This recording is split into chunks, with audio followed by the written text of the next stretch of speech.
Welcome back to Retro Bytes. Today, I want to take a look at one of the largest retro machines I own. I have it right here behind me. Let's take a look. It's not this. This is Nobilis. Nobilis has had a couple of issues with not having a video yet. It's getting a little jealous. And I told her that her time will come, but she keeps not listening to me. So we're just going to put you over here.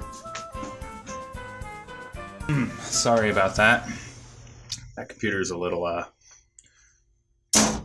Today's subject is the IBM Netfinity 7000.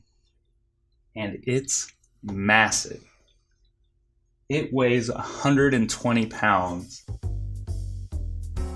So let's take a look at the IBM Netfinity. This IBM features the Intel Pentium Pro CPU. You may have recently heard of this CPU in the news. The Pentium Pro was the first to implement speculative execution, a feature recently exploited by the Spectre and Meltdown vulnerabilities. So this system is vulnerable, but somehow I doubt IBM will be releasing a patch to fix the issue. Under the hood, get it off here, we see the internals. Got 2 processor cards, each housing 2 Pentium Pro CPUs. Nearby, the system memory board. It's housing 4 64 megabyte, looks like PC66 memory modules. I can see ECC circuitry here. Funny story, I saw one of these boards on eBay that had 2 gigabytes of memory, which is just a mind-blowing amount of memory for 1998. You probably noticed that only one of these CPUs has a heatsink. This is actually the way I received the system. I'm not sure that a Pentium Pro can run without a heatsink. I'm not going to risk it. So 3 of these CPUs are going to have to come out until I find some heatsinks. They just slide out of the socket 8 once you release the latch. Some easier than others. You can see some of these look like they came out of a Dell system. It's interesting. I wonder why. Maybe they had overheated.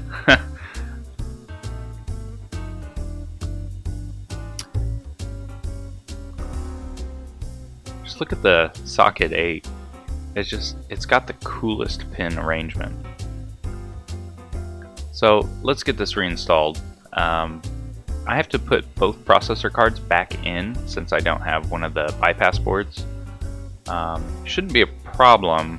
The BIOS will probably just say, hey, I can't find 3 of the 4 CPUs and let me continue. I'm hoping so anyway. This card over here looks like a system controller. The 7-segment displays show the BIOS boot codes, and oddly enough is powered on even when the system is off. This ribbon cable over here, there's a plug that runs down to the power distribution center here. This must be where the card's getting its power right now.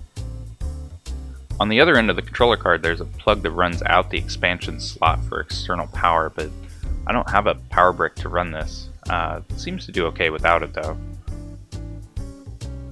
There's this trace here, 004 trace, but I couldn't find any trace of 007. Pretty typical I/O on the back, no Ethernet, which I was kind of hoping to see.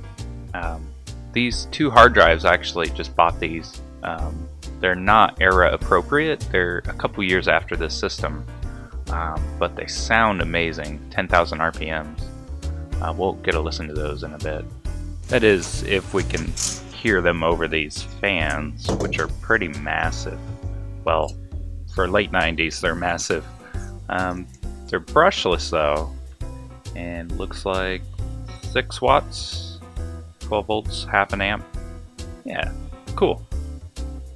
Alright, well I think it's time to make some noise. Let's just get this lid on here. There we go, screwed in. Nice. Power button, yep, that's required. Let's see what happens here. Warning lights. Oh, they went away. Alright, good, good. So far so good. BIOS, good to have one of those. Please wait, can do.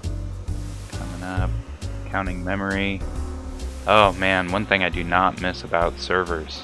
They take forever to boot, but let's listen for some hard drive noises here. I'll crank it up.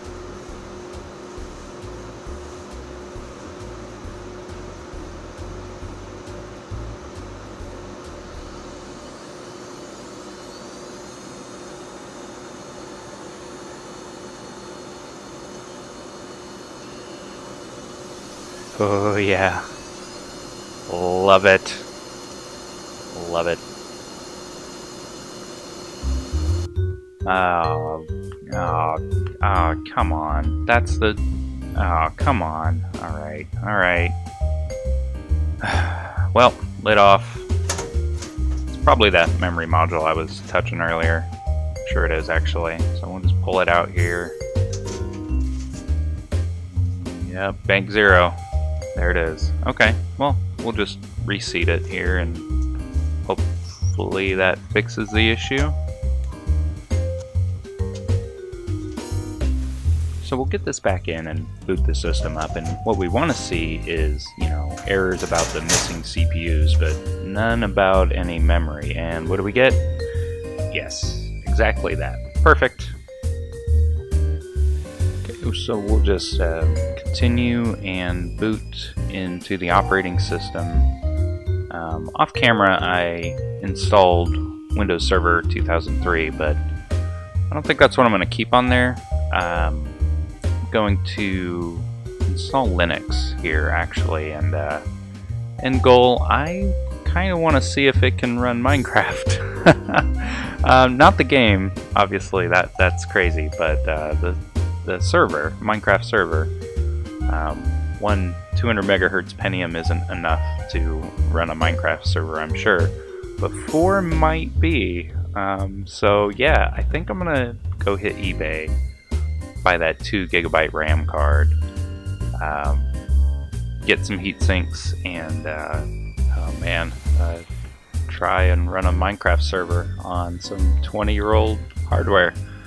So stay tuned for that.